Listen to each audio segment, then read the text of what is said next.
My name is Shane Turpen. My son's name is Kai Turpen. He's 16 now. He's diagnosed with high-functioning autism. He is quite verbal, and at one point he was told he wouldn't be.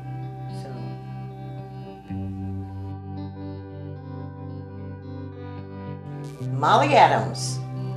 I put her name out there.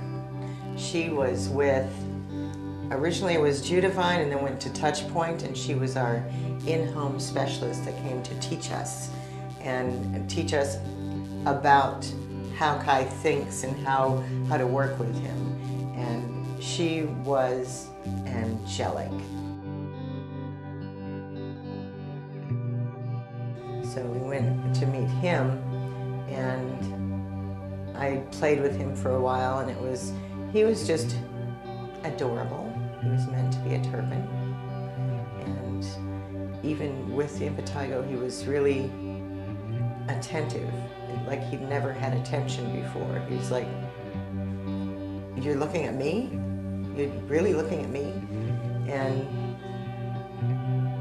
every day was new for him. So it was joyous to walk outside with him, to let him feel the breeze, to, everything was new.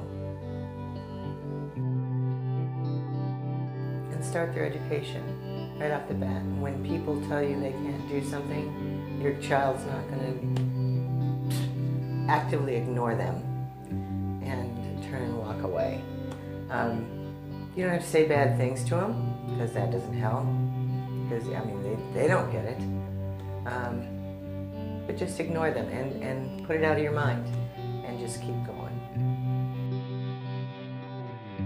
I always have worries or fears for him.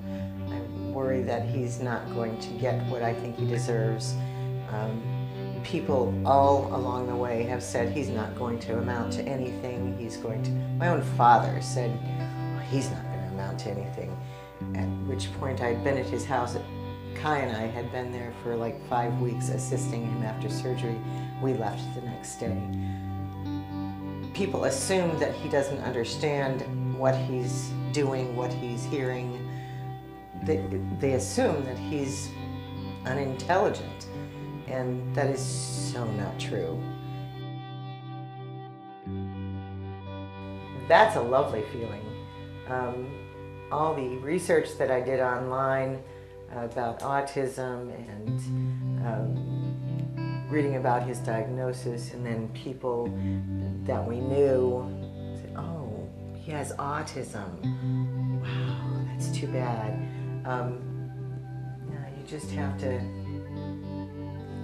walk away from them, and then every time he makes that defiant move, whether he knows it or not, to me it's a defiant move. It's when your heart comes up and you just feel it in your throat, and because you know he's going to keep on. At this point, people are saying he's never going to drive. That's going to happen. Guaranteed it. He said he'd never talk more than 50 words. He doesn't shut up, and he understands everything you're saying. He always has. There's no limits. Not for Kai Donald Turpen. Even my mother, and my mother lives with us, she has Alzheimer's. He understands that she doesn't understand how to do things. So he will express to her, "Grandma, I go to the bathroom every day, so should you." And takes her hand, and when I'm having trouble getting her up out of the chair, he'll take her hand and say, "Come on, Grandma," and she will actually listen to him. They're kind of on the same wavelength. It's great. At the church, he was able to get up, walk around. He knew the rules. If there was something he was unsure about, he knew he could ask. That support was absolutely plentiful and needed, the whole thing. So I can't thank our church families enough.